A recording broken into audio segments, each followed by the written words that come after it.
Ang ating tatalakayin sa pagkakataong ito ay tungkol sa malaganap na kinaugalian ng mga tao na hindi nila namamalayan na nakokontrol na pala sila ng dyablo sa pamamagitan nito. Ibabahagi ko ang aral ng Diyos na nakasulat sa Biblia na nagpapatunay na hindi sang-ayon sa kalooban ng Panginoong Diyos ang paniniwala at kasanayan ng tao tungkol sa pamahiin. Kaya bibigyan natin ng mga kasagutan ang mga tanong na: totoo bang ipinagbawal ng Diyos ang pamahiin? Kung ito may ipinagbawal, bakit may mga pamahiin na para bagang natutupad naman? At sino nga ba ang may pakana ng gawaing ito? Tuklasin natin ang hiwaga ng kasaysayan. Sa kinamulatang tradisyon ng karamihan sa atin, napakaraming bagay ang ating sinusunod sa mga partikular na pagkakataon at kaganapan. Tinatawag natin ang mga ito na pamahiin o sa wikang Ingles ay superstition. Pero ano nga ba ang kahulugan ng terminong ito at ano ang pinaka-pinagtutukuyan nito? Ganito ang ibinigay na kahulugan ng Britannica tungkol sa terminong superstition. Superstition, a belief or a way of behaving that is based on fear of the unknown and faith in magic or luck. A belief that certain events or things will bring good or bad luck. Batay sa ibinigay na kahulugan sa atin, ang pamahiin daw ay yaong paniniwala at kaugalian ng tao na nakabatay sa takot mula sa di malamang dahilan at ang pananalig sa mahika o swerte. Ito rin anya ay paniniwala ng ilang kaganapan o mga bagay ay magdudulot ng mabuti o masamang kapalaran. Ilang halimbawa ng kilalang pamahiin dito po sa Pilipinas ay yaong mayroon daw masamang mangyayari kapag nakakita tayo ng itim na pusa. Nagdadala daw ng kamalasan ang number 13. Huwag daw magwawalis sa gabi dahil baka lumayo daw ang swerte sa bahay. Ipinagbabawal din sa burol o lamay ng patay ang pagsusuot ng kulay pulang damit, paliligo, paglilinis at iba pa.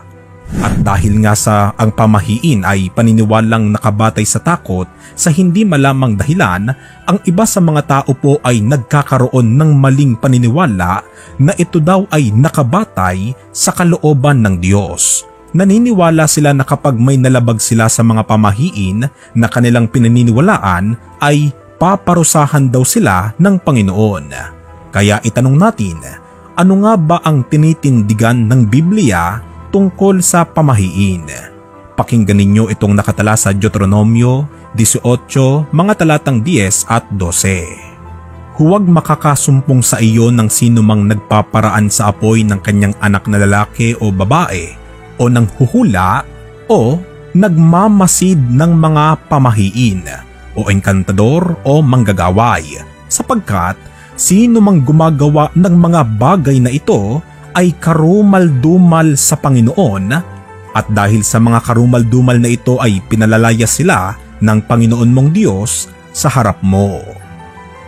Sa panahon pa lamang po ng Israel, ang unang bayan ng Diyos, ipinagtagubilin na sa mga tunay na lingkod ng Panginoon na wag-anya silang magmamasid ng mga pamahiin. O sa madaling sabi, hindi dapat tinatangkilik ang gawaing ito. Katunayan na hindi po sang-ayon sa kalooban ng Diyos ang mga pamahiin ay sinabi rin sa talata na sino mang gumagawa ng mga bagay na ito ay karumal-dumal sa Panginoon. E baka may mga tuwiran pa ng ganito. Kung hindi po tama ang maniwala sa pamahiin, bakit ko pa kinamulatan ang ganitong paniniwala at tradisyon? Well, alamin natin sa Biblia. Porke ba kinamulatan na natin ay tama na? Dahil ba sa kinagisnan natin ang tradisyong ito ay nagmula na agad ito sa Panginoon? Ganito ang pahayag sa Kolosas 2 talatang 8. Mag-ingat kayo nang hindi kayo madala ng walang kabuluhan at mapandayang pilosopiya. Mga tradisyon lang ito at mga pamamaraan ng mundo at hindi mula kay Kristo. Pinatutunayan po sa ating binasa na may mga tradisyon sa mundong ito na hindi nagmula sa Diyos maging kay Kristo. pinag-iingat tayo ni Apostol Pablo sa mga tradisyon na ito sapagkat ang mga ito ay walang kabuluhan at ito ay mga filosofiya na mapandaya lamang.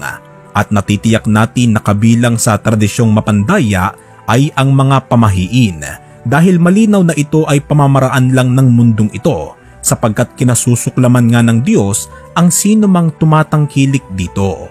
Kaya ang tanong, kung hindi totoo ang pamahiin, bakit may mga kaso na sa marami na ring pagkakataon ay nagkakatotoo ang mga ito?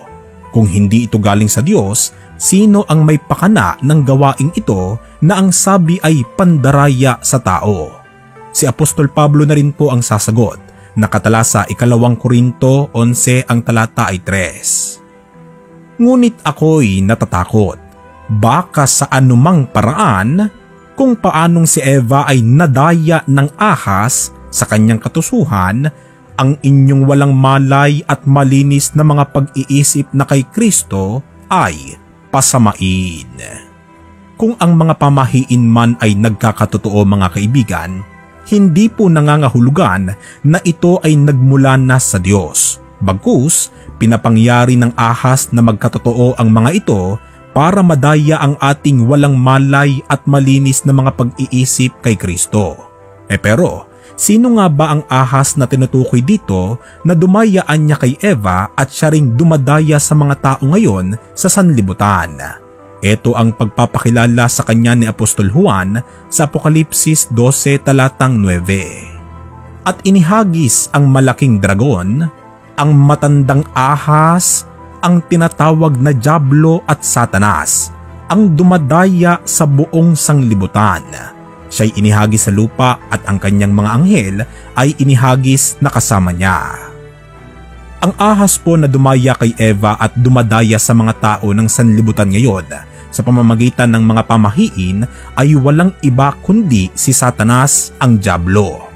Pinapangyari niya ang mga pamahiin para isipin ng mga tao na galing sa Diyos ang mga pamahiing ito, nang sa gayon kapag ito'y tinangkilik na ng tao ay malalabag nila ang kalooban ng Diyos.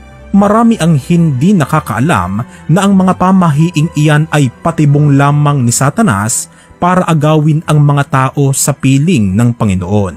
Sapagkat sa oras po na madaya ng Diablo ang mga tao, ay kanilang kahahantungan ang sinasabi sa Apokalipsis 20 talatang 10. At ang Diablo na dumaya sa kanila ay ibinulid sa dagat-dagatang apoy at asupre na kinaroroonan din naman ng hayop at ng bulaang propeta, at sila'y pahihirapan araw at gabi magpakailan-kailanman. Maaagaw po ni Satanas ang mga tao sa piling ng Panginoong Diyos sapagkat kapag hindi pa tinigilan ng sangkatauhan ang kakapaniwala sa pamahiin na yan, magsasama-sama silang ibubulid doon sa impyerno. Kasama ng Diablo na dumaya sa kanila, sila'y pahihirapan araw at gabi magpakailan-kailanman doon sa dagat-dagatang apoy. Kaya bilang panghuli, ano ang dapat nating gawin ngayon na narinig at naunawaan natin na mali palang tangkilikin at maniwala sa mga pamahiin na yan?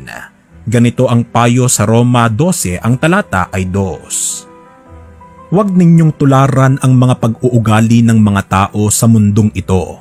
Hayaan ninyong baguhin kayo ng Diyos sa pamamagitan ng pagbabago ng inyong mga isip para malaman ninyo ang kalooban ng Diyos kung ano ang mabuti, ganap at kalugod-lugod sa kanyang paningin. Narinig ninyo mga kaibigan, huwag po anya tayong tutulad sa mga pag-uugali ng mga tao na nasa mundong ito. Hindi porke kinagisnan natin ay masasapatan na tayo dito. Hindi porke yan ang uso ay gagawin na din natin. Hindi ibig sabihin na yan ang pinaniniwalaan ng maraming tao ay agad na paniniwalaan na din natin. Bagkus, hayaan anya nating ang Diyos ang magbago sa atin upang malaman natin kung ano talaga ang kanyang kalooban, kung ano ang mabuti, ganap at kalugod-lugod sa kanyang paningin.